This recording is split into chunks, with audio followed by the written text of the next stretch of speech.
I'm Kamerie Gibson. Welcome to the Kamerie Gibson Show, the podcast. I believe that one of the most precious gifts you can share with someone is your story.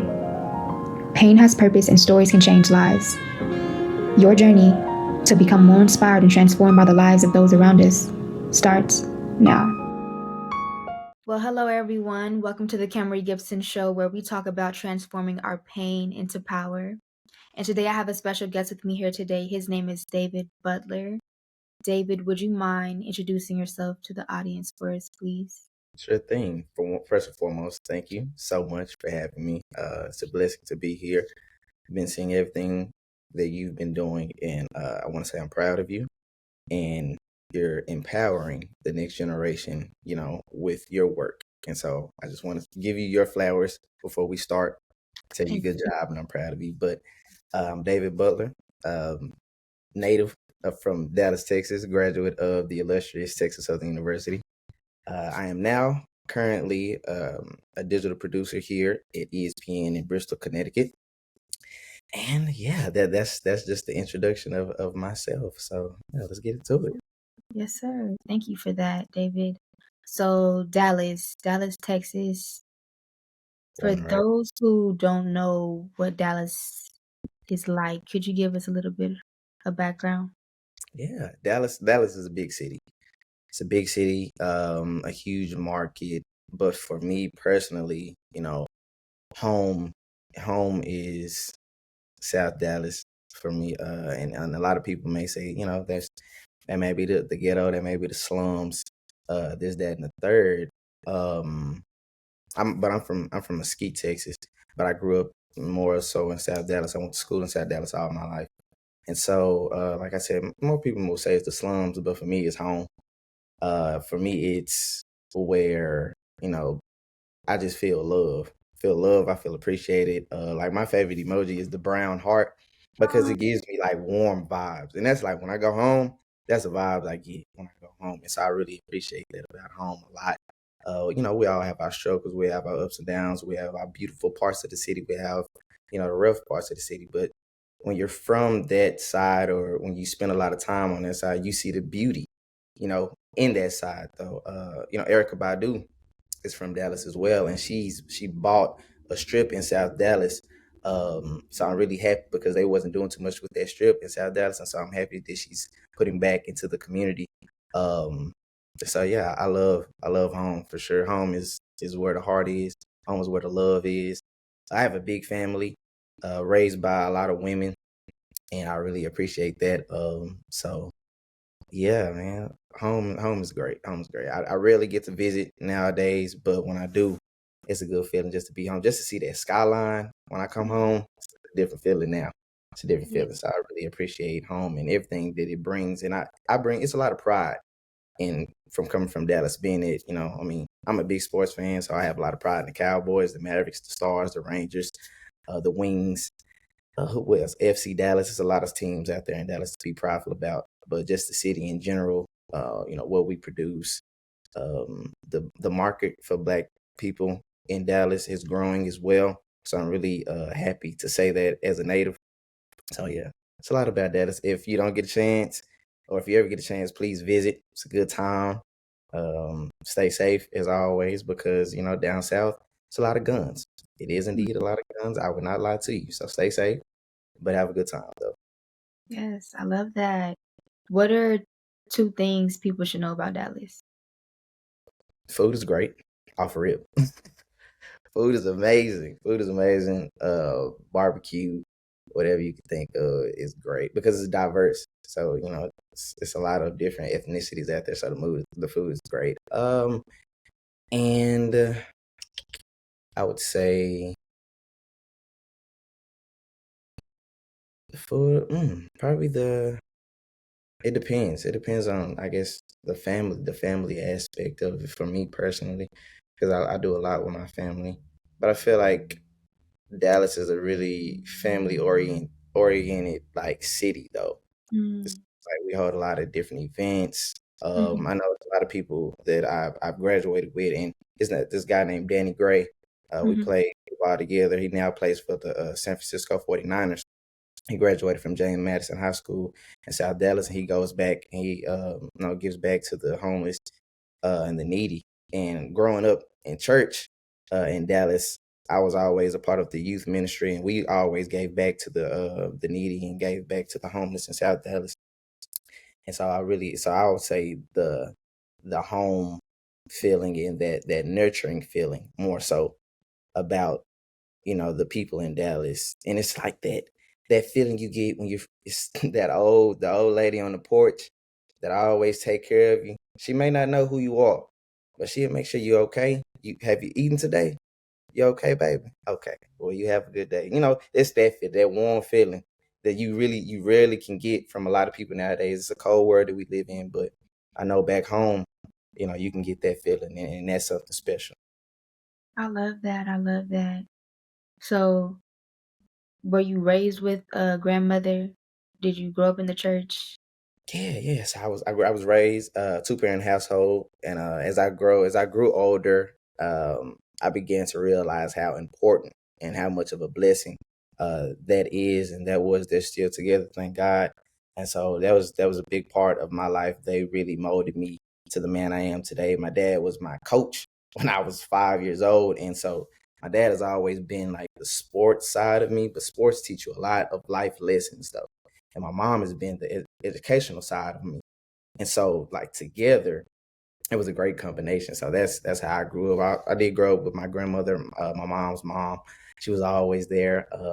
She's passed now, but that was my girl because she was a Cowboy fan, and so me and her loved to talk about the Cowboys all the time. And so that was even the ups and downs, and it's been a lot of downs. So we talked a lot of trash about the Cowboys, but nonetheless, uh, it was great while she was here. And so yeah, just having a two-parent household was the biggest thing for me because, like I said, my dad taught me at a young age, and I still say this to this day: is hard work beats talent when talent doesn't work hard. And you can have the most talent in the world, but if you don't put hard work behind it, you won't get too far. And I tell the kids when I speak to the kids out here nowadays, and even when I interview, it's like you guys are interviewing X, Y, and Z, and we all have talent, but it's what you bring to the table, that work ethic, that personality, and that you make the work environment comfortable for all this, that, and the third that really sets you apart. So that was a big thing that my dad taught me when I was young, and I've always had that in me. And so my mom's side, the educational side, is but one thing that I really want to pinpoint about me and my mom's relationship growing up is she would drop me off at school every morning. And nowadays I really see how much this has paid off. But she would tell me, David, ask questions. David, you're confident. David, be yourself. David, this, that, and the third. And she would say it every morning when I was a kid. And nowadays, when people ask me, have you always been this confident in yourself? It's hard for me to say no. It's hard for me to say no because she always instilled that in me at a young age, like every day, every morning. She would tell me, good things to me, just positive affirmations in my ear every morning, every morning. And no matter if they went in one ear and out the other, nowadays when I look back on it, it's stuck in my head that she had always been installing that in me at a young age. So when I grew up to be the person I am today, it's like, yeah, I've always been like that because she installed that in me. And so did my father. So I really do appreciate, the love and support and the lessons that they've taught me and the affirmations that they always gave me about myself. No matter if I didn't feel that way about myself, they always make sure that I felt positively about myself and taught me how to treat others with respect, treat others with love.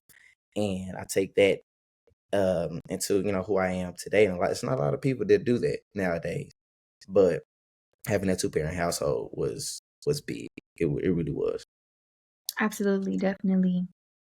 My father was a coach growing up, and my younger brother actually calls my dad coach, literally. I'm like, y'all crazy. Y'all crazy. Yeah, it'd be like that. It'd be like that. Right? Like, and I could see it, like, just that father-son relationship, like, did you, like, really look up to your dad growing up? Did you look at him as this strong man superhero? Yeah. What was y'all's relationship like? Yeah, for sure. Because like my dad, he showed me the value of hard work. No Mm, matter, I was the coach's son, but that didn't mean that he showed me favoritism. And I learned that was at 5 years old. So that was the first lesson. That you don't get favoritism just because you're my son on this football field. That's one. And then two, growing up and seeing him, make sure the family was taken care of. No matter if, things might have been a little tight at times. He still made sure that my Christmas was good. He made sure that my birthday was taken care of, this, that, and the third. And I might not have known that, he was going through anything financially, or he maybe had been going through things mentally or spiritually. I didn't know, but because he never showed me that, but he always showed me, that with hard work and dedication, everything will be okay, son. Everything will be fine. So I always looked up to him for that. And he always told me that my dad is from Arkansas, in a very rural place of Arkansas called McGee, Arkansas. And he's like, nowadays, he said his dad told him, son, I want you to be better than what I was. And so when he moved from Arkansas to Texas, he was just trying to be better than, what his dad was. And so he would always tell me that about it. That was his mindset. And so for me, hearing him say that, it's like, all right, then I got to be better than what my dad was, or what my dad is. And so that's where I am. Me and my dad we have a great relationship now. Like I said, he's like my brother, and a father at the same time. We can talk about anything. I can call him about anything. Like literally, we talk all the time. And so I really appreciate that, because a lot of people don't have that father figure in their lives. And also, matter of fact, another big thing about like seeing my dad growing up is how he treated my mom. That's huge. That's huge, because just seeing that love, every day, day in, day out, night in, night out, seeing that love and that appreciation he has for my mom, seeing what he, did on anniversary, seeing what he did on Valentine's Day, he cooked for my mom, this, that, and the third, that installed in me, opened the door for my mom, this, that, and the third, but that installed in me at a young age how to treat a woman. And so I really appreciated that. Like, I appreciate it more as I grow older, because you don't know how much seeing that at a young age really affects, how you your character when you grow older. And so I saw that at a young age, and so I know how to treat a woman. I know how to be respectful. Chivalry isn't dead on my side. I don't know about anybody else. I can't talk about nobody else but myself. Chivalry isn't dead because of what I saw. And so I really appreciate it, my dad showing me that from that aspect. It's a lot of different aspects, a lot of different lessons that he's taught me throughout, and he's still teaching me stuff.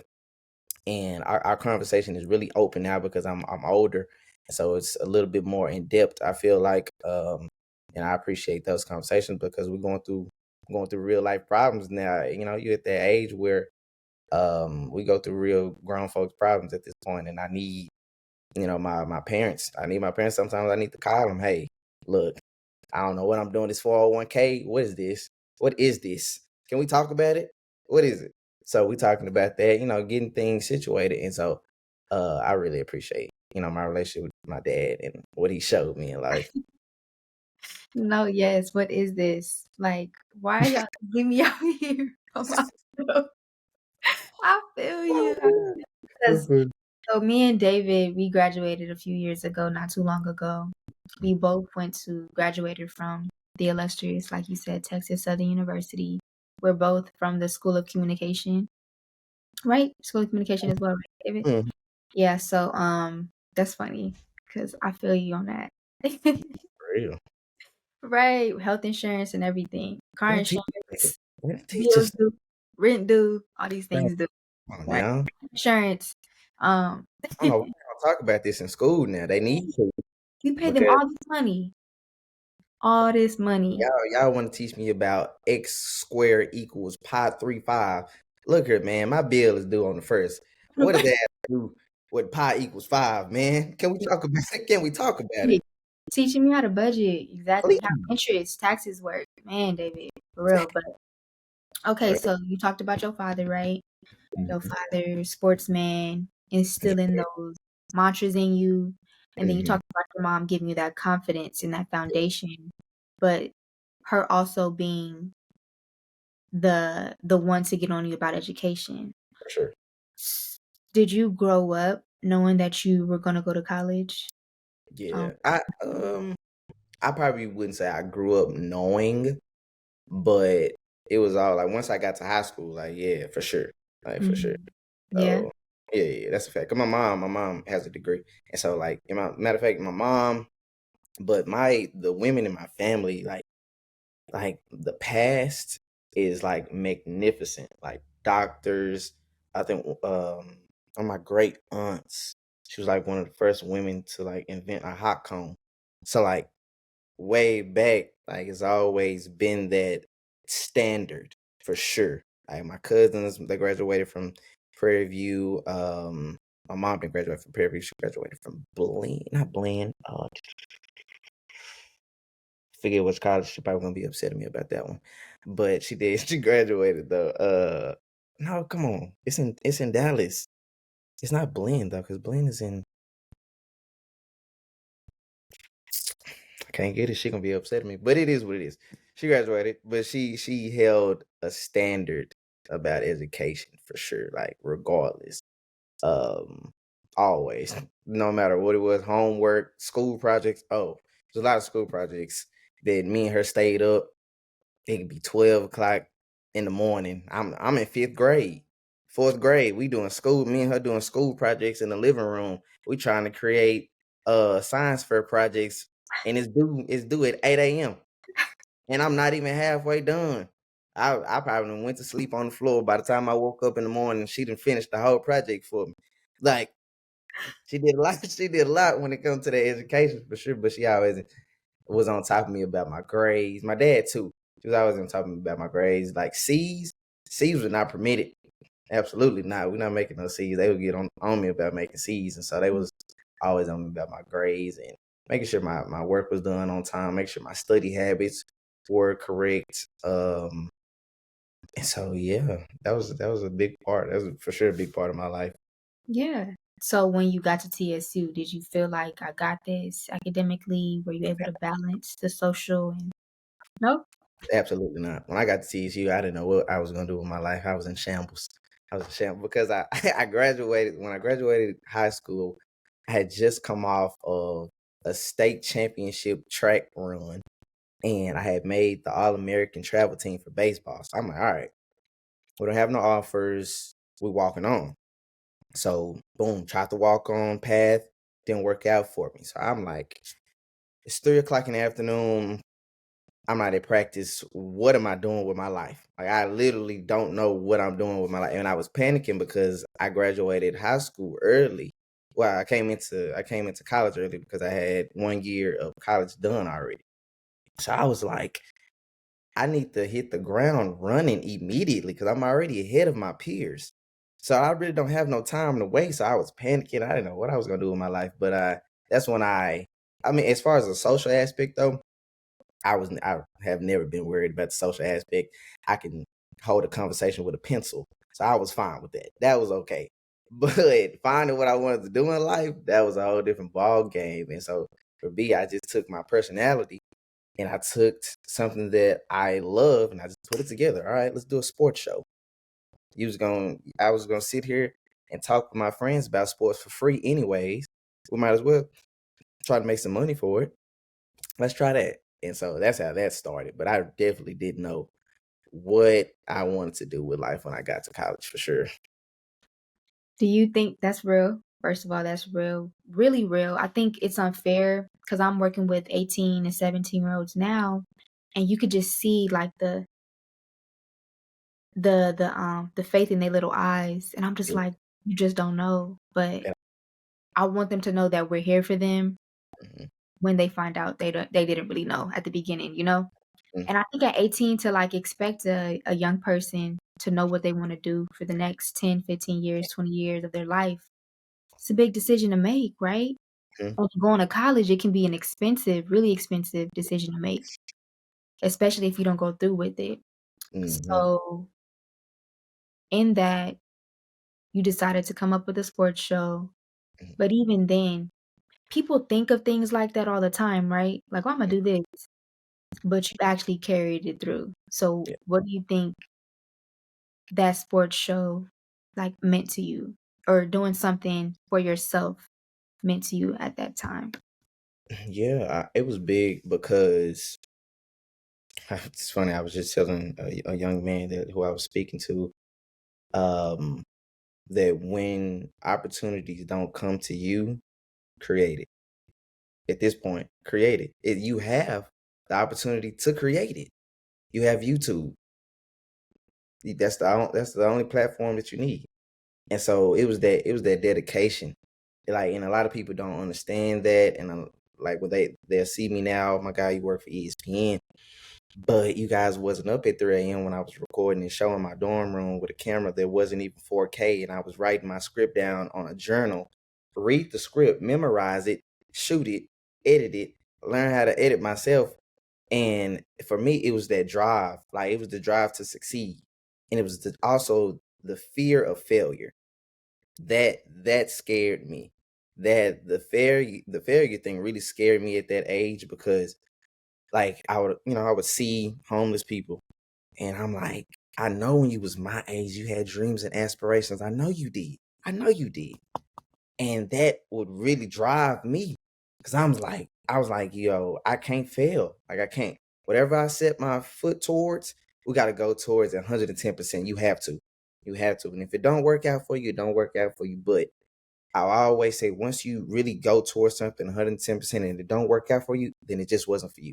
It wasn't in your cards. That wasn't God's plan. And that's okay. But as long as you tried your best. You can't be mad at yourself when you tried your best and you don't succeed. It's all right. It happens. But try though. And so that's what I did. I was like, we're gonna have to put our best foot forward with it. And if it work, it work. If it don't, it don't. Thank God it worked. But like I said, people wasn't there at that time when that dedication and that hard work really paid off. Like I said, my dad, it goes back to my dad telling me at 5, hard work beats talent when talent don't work hard. I didn't even know I had talent in it, but I know I had hard work though. The talent was gonna come with the experience, but I had hard work though. So let's get to it. And so that was my mindset at that time, because like I said, I was already ahead. So I'm like, all right, I can't go out into the world unprepared. Like, I can't do it. And so we're gonna have to put in that hard work. And I always tell folks, hard work, it will pay off. It may not pay off instantly, but it'll pay off at some point. So that was my mindset going into that, for sure.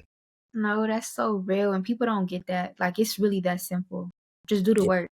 Like, I've never felt the need to have to be in people's faces, like, oh, see me, I'm doing these. No, people are gonna see it when it's time for them to see it, because you Yeah. didn't have your head down, you was working on stuff. Um, it's funny when I'm in LA, right? So I'm around all types of people. Mhm. And just like you said, I can talk to anybody. I don't feel threatened, or like I'm not, Yeah. I was with all types of people, right? But I think just talking to people like every day, doing these interviews, like you kind of get used to Mhm. human beings, and just you see everybody's different. So I just wanted to say, like, I can relate to that as well. It's just it becomes like nothing, second nature to you. It really does. It really And if does. you're not getting those reps in, then you're not gonna understand how that came Mhm. about. It's easier said than done though. Like, when we say, everybody be like, hard work this, you can say hard work, but are you gonna really put the work in though? That's the biggest thing. And a matter of fact, that's another lesson that I've been learning recently, is just the simple fact of doing it. Like, you may know what you have to do, but are you gonna do it though? That's what it's gonna come down to. And that's gonna make the difference. Just like the gym. If anybody's working out, that day that you don't want to go, that's the day that's gonna make the difference. I'm telling you, that's the day that your abs are gonna come out. The day that you didn't want to go to the gym. So it's easier said than done for a lot of folks. But the ones that do it, you see it though. And I really think it comes down to like how much you value yourself too. Uh-huh. Value yourself the older I get too. Like, I wouldn't stress myself out. If I really value Kamerie, I'm Hmm. not gonna put her in mental anguish later when Yeah. she can just suck it up now, get out of her feelings, wake Mhm. up earlier, go pay that, get my tires changed, instead Yeah. of just putting, like I think that's what really makes you an adult too. Is just doing those things you don't want to do because they have to get done. And like you They have said, just doing it. Because when you to. put it off, man, like I swear something come up. You It's be gonna come like, up. "No, I caught a cold." Yeah. Now I'm out. Right? It'd be Yeah, like the nah, right? that's for real though. You just gotta do it. You gotta do it. It don't matter if you. It's the difference between need and want. Mm-hmm. Big difference. Big Yeah. difference. You know, Yeah. you need to do something, or you might want to do something. You don't need to do that. You don't. You might want something or someone, but you don't need that person. You don't need that this, that, and the third. You know what you need though, because you feel it. Like for me personally, I don't know about you, but like something that I need, I feel that. Like I feel that in my heart, and I know it in my mind. I'm like, all right, I need that. If like for me, finance wise, I'm really good with my finances. And like I may need some food. I may need some go grocery shopping. I know it's gonna cost because I cook a lot. I know it's gonna cost me. I just spent like 180 at Wally World a few days ago. That hurt me. I was like, good God. Mm-hmm. I guarantee you I'm not going out to eat for the next 2 weeks because I'm Mm-hmm. cooking. But I need that. I knew it was gonna cost me, but I knew I needed it. So yeah, it's the difference. And if you don't understand that difference between your needs and your wants, that's when your priorities are out of whack. And that's when you need to understand that as an adult, as a young adult as well too. In college, you understand your needs and your, especially in Houston, where we was at, understanding your needs and your wants was big because I mean the city will give you every opportunity to be great. It's which way you're gonna go with it. You know, you can go it's a bad side of Houston, it's a good side of Houston. You can use different aspects of Houston to flourish yourself. You can use the aspects to demise yourself. It's one of the two. It's one of the two. Your Yeah. needs and your wants is big though. Yes, sir. And I think just black and white is your need is a need, meaning it's not going nowhere. Not at all. Like it needs to get met whether you want to or not, or it's Regardless, gonna make you pay attention. You're gonna break down. So I would have starved if I didn't go get food. exactly, or you would have been broke, eating out, or just not being a responsible adult. Anyways, do you feel like you got what you needed from TSU? Absolutely. Absolutely. I wouldn't change a thing that happened at TSU because it taught me the value of hard work. I'm telling you, because I mean you saw the production room. It wasn't state of the art at all. You had to make do what you had. And that's what we did. Me and Cam and Manny, that was my crew when I was doing my sports show at TSU TV. It's like we just made do what we had at the time. It wasn't state of the art equipment. It wasn't state of the art cameras. Nothing of the sort. We it was a we didn't even have a green screen. It was a wall that was painted green, and we did the show in front of that. So just that aspect of understanding that you're already behind the eight ball, that pushes you. Like that, I feel like for me personally, that pushed me a lot. It's just like, all right, as an HBCU student, all right, we got UH across the street, got Rice down the street, we got Houston Baptist a little bit down the road. All right, so that's who you competing against. Okay, they already ahead of the eight ball. They already ahead. So that hard work that you have to put in to even get to that same level or above them, it's a different mindset. You got to be a different type of person to understand that though, because like I said, the kids will look at us now, oh my God, you have your own show or you work for ESPN, but you didn't understand when we was at TSU and we didn't have the best things, but you had to make do and you had to really put that work in. Like, I don't know if you've been on campus lately, but they have a whole like studio. Wow. Studio crazy. Like they transformed their studio now. It is like a news room. Um a new board panel. They have a side show where you can do podcasts. It's a lot going on now. So the kids have ample opportunity nowadays. Like it's literally no excuse.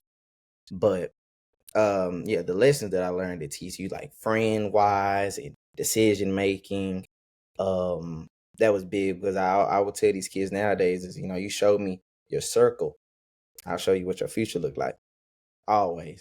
I surrounded myself with the people like we was talking about, the people that came from that 2020, 2021 class. We doing a lot in life now. And that's what we was all surrounded with each other though. And so we fed, I feel like personally, we fed off each other. I did.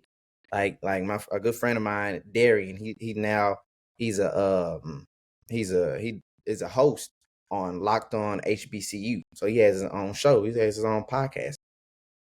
Me and him, we would feed off of each other. He would drop a show and it would be outstanding. I'm like, I'm dropping a show tomorrow, like immediately. Okay, because that's the competition that me and him had, but it was always friendly. That's my brother. But you needed that though. You needed somebody to challenge you at that school of communication. I really appreciated that aspect. That what we had, like those two classes, because we really did a lot, and I'm glad to see that. Like Naya, I don't know, but Naya Spain, she's the marketing advisor for the 49ers. Kim Landry, boom, marketing for Red Bull. Like we were surrounded by winners at that time, and we knew we was all winners. We didn't know what lane we would go into, but we all had that work ethic though. And so I really appreciated that. And the teachers too. The biggest thing I would always tell people is like, we could be like, I don't know how UH is, but I'm pretty sure they have a class and it's probably 200 kids in that class. You go to TSU, maybe it's 15 people in that class. 10 folks. And then if some people don't show up, it's probably 5.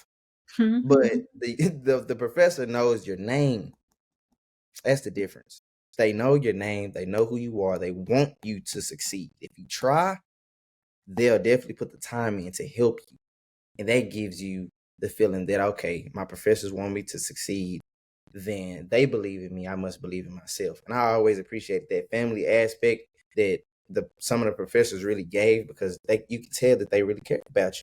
And that makes a lot of difference, because once you get that support behind you, you can have support for yourself. Once you got that support behind you from somebody who is not your mom, not your dad, not your family, I feel like it's a different ball game now, and you really appreciate, the knowledge that they give, the wisdom that they give, that may not be in the syllabus. It's not in the syllabus.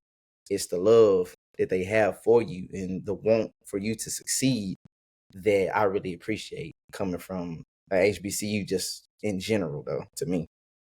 That's deep. Yeah. How are you on time? I need like 10 more minutes if you have some. Yeah, we're good on time. Okay, good. Okay, so March 12th, 2020, the World Health Organization declared a public state of emergency due to the COVID-19 virus, right? Pandemic. Yeah.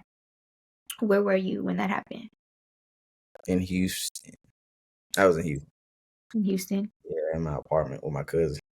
Okay. Yeah, that was a time.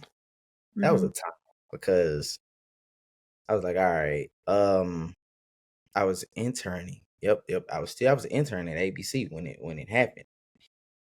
And so my mindset was like, all right, for one, stay inside, stay safe.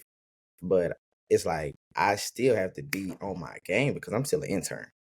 So I'm still in that mindset, like I said, that I'm not taking this for granted. And I stayed at ABC for almost 2 years. They kept me on for 4 semesters in a row. So at the time, I was still an intern. So I'm like, I got projects to produce. I got people to talk to, this, that, and the third. So now I have to adjust and, obviously adjust to people's schedules, people time, this, that, and the third, who would like to talk. I don't know what others are going through in life. I have, me and my cousin, we trying to see, do we need to go back home? Do we need to stay here? What we doing? It was a lot going on at that time, but we got through it though. We got through it. I ended up still interning with them throughout that summer. I just interned from Dallas at home.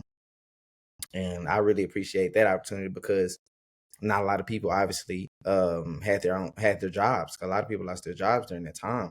And so I was very blessed to have an opportunity to still, have an income at that point in life. And I was still an intern during the pandemic at home. And that was a big opportunity for me. Like I said earlier, I took advantage of Zoom, because Zoom really changed, and not even Zoom, I mean, what we're doing right now changed the aspect of how we work in general, because now you can be, like you in Cali, I'm in Connecticut. We on the opposite sides of the country right now, but you can use these tools to connect And I really appreciate that about the pandemic, because it's like now we open up a whole different dynamic that can help you professionally. I mean, personally too, but really professionally, to connect with people and, get to know folks. And it's about, who you know, but it's also about who knows you. And in order to build that relationship for people to know you, boom, you can hop on Zoom. Like I said, I had recruiters at that time, because that was the summertime, and I got hired here 2021. And I was coming, like, 2020 was the back end of my internship. So it scared me, because for one, Disney was on a hiring freeze. So I'm like, all right, if the internship ends and I don't have opportunity, I don't know what I'm going to do, because they're on a hiring freeze right now. And I knew I wanted to stay with Disney as well. So I'm like, okay, I'm trying to figure out different things. I'm trying to figure out, can we create a job for me? I don't know. I'm pitching different ideas to my GM at the station. I'm like, look, I could do this, that, and the third. Like, just, I don't know. I'm trying to create different opportunities for myself. And that all goes back to that freshman year. If you don't have an opportunity, create it yourself. So I'm just using just old tactics at this point that I've learned throughout the years.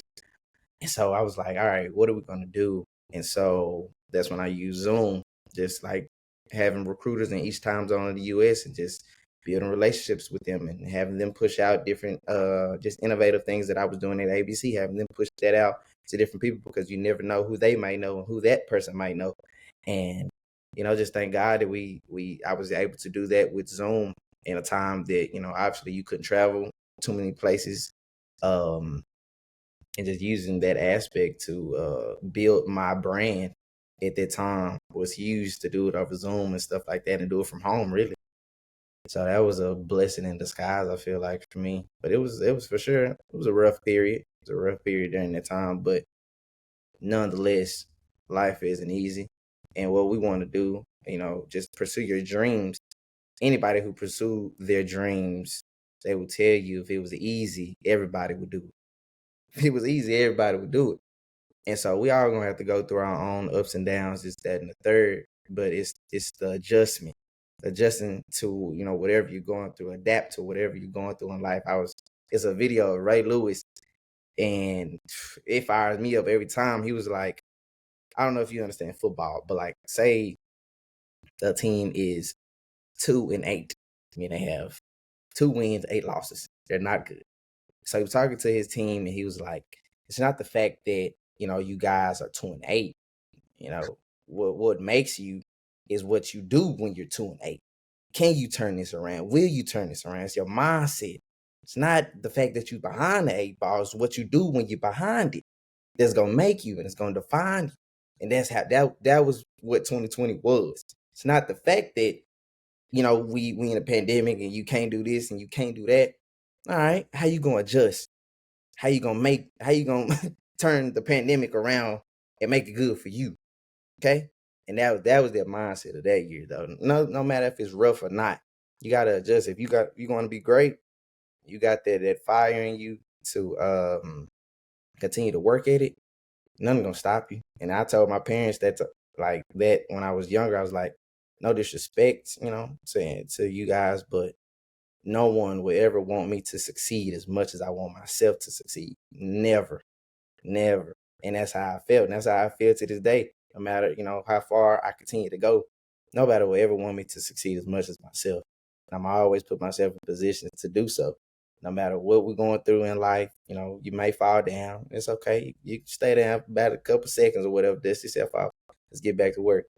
And so it's a mindset. A lot of things we go through is 90% mental, 10% physical. That's what I always tell, kids that I talk to nowadays. Either you're going to do it or you're not. It's your needs and your wants. It's, it's not the fact that you're behind the 8 balls, what you're going to do when you're behind it. It's all in your mind, though. It's all in your mind. Because your mind's play tricks on you, tell you that you can and you can't do this, that, and the third. Get up and do it. Just do it. Just do it. People be like, Dave, how you speak in front of folks?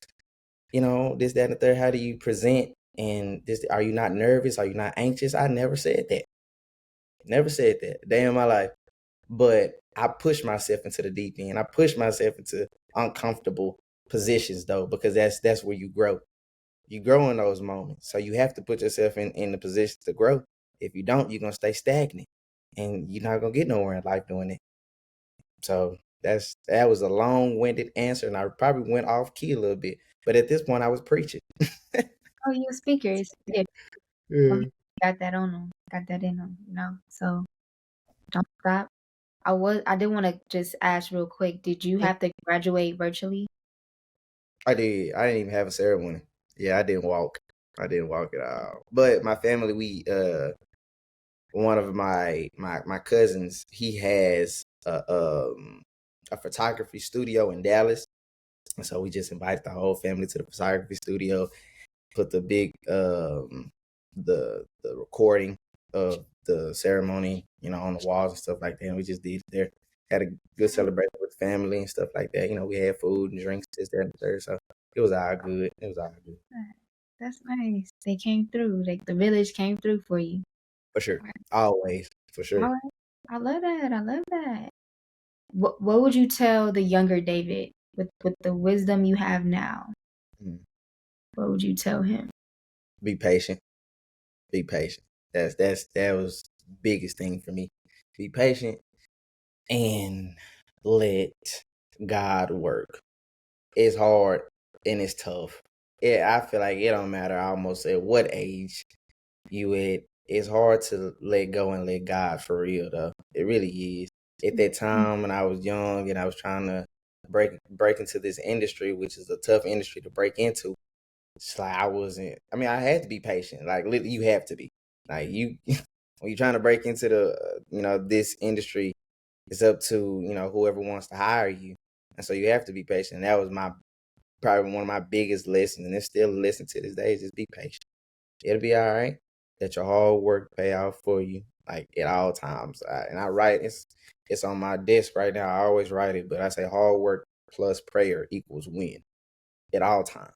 At all times, once you put the work in, and talk to God about it. Let it go. Let it go. It's gonna come back around to you. It may not be when you want it, but it'll be when you need it. I'm preaching again. And so so that's that aspect. That's what I would tell young Dave, just say, yo, just be patient.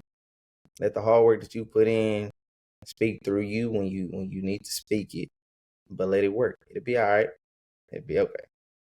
It'll be all right. And it's okay. Ain't TD Jakes out there in Dallas? He in Texas. Mm-hmm. That's right. Okay. Mm-hmm. And another thing for people at HBCUs, professors tend to preach as well. It's like a thing they do. Tell I guess that's how they figure Black students respond and Mm-hmm. comprehend what they tell Especially them. the ones that grew up in the church. Exactly, which a lot of, especially in the South, a lot of young Black kids did. For sure. Oh, That's right. exactly. Coming to the end of our interview, I was gonna ask you, what do you know you're here on this earth to do? Matter of fact, I'm gonna pull up a picture. I had a feeling you was gonna ask me this. So it's a picture on my Instagram that I always say transition my mindset from like what I'm doing right now is a passion, Mhm. and it changed it into a purpose. So like this is the picture, right? Like you probably can't see it, but that's me on the screen, and it's Okay. some like little kids in the classroom looking at me. I was doing an interview at ABC, right? Mhm. And that changed my whole mindset. Like I said, it was always about wanting to succeed for myself. And then I saw that picture, and it changed me from, all right, now you have to continue to do this so those that look like you can say, since he did it, I can too. That's where it started. And now it's transitioned more into like being a leader. And it's sometimes you don't ask to be a leader, it just comes to you. And that's where I am in life. And I've began to, like last year, that's when I really began to realize it, because it was a lot of my friends, a lot of my peers were calling me, asking me for advice. Different HBCU students, they asked me for advice, and I'm like, and I didn't ask for it, but it just came to me. So I really started to really like devote real time into giving back. devote time into encouraging kids, devote time into just inspiring the next generation, or inspiring those that's coming behind me, inspiring my peers too. I really started to put like real effort into that. And that's why I've been finding a lot of peace. I find a lot of peace in just encouraging them. Like last week, I just had my third speaking series with Disney on the Yard, and we spoke to, it was like 70 HBCU students at that event. And I was preaching. I'm just like, and I find a lot of joy in that. Like, it's a lot of joy and just giving them wisdom, because I know they don't have the tools. I know they don't, because I didn't have it. So I know you don't. And so that really changed like my whole mindset about, why I go so hard, this, that, and the third. And then it's like I have a lot of nieces and nephews. My godson was just born. I'm the only one in my family to leave Texas for my career. So when they grow older, they'll understand that Uncle David did this, that, and the third.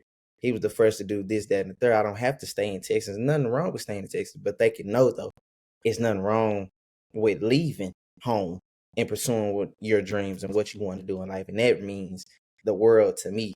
Like, and then just like on top of creating different life experiences for my mom and my dad. Like last year, I took my mom to ESPN. I took her on a tour of ESPN. That was a real moment for me. I just looked at myself. I was proud of myself. Proud of, when you let your hard work really create new experiences for your mom. She would never have came to ESPN if it was for me. And that just, brings me back to just, making sure that the family's taken care of. I took my dad to a Christmas Day game in Boston. For one Christmas Day game, it's hard to get into. That's one.